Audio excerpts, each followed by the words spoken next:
Part 2 about why my sister is probably worse than yours. So like I said, my sister and I start school, I become friends with her friends, and she introduces me to this guy that she's been best friends with for a while. Him and I end up talking, I really like him, he really likes me, and my sister would always hype me up. She would be like, oh my god, you should get with him, he's such a nice guy, you guys would look so great together. So the one night he asked me if I wanted to go on a date with him, and of course I said yes, so I ran to my sister's room, I was so excited to tell her.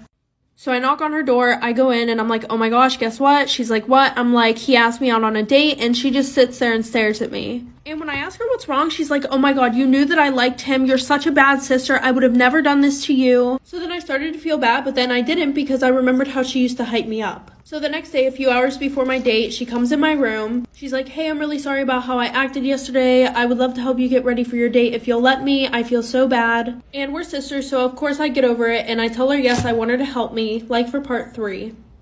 Part 2 about why my sister is probably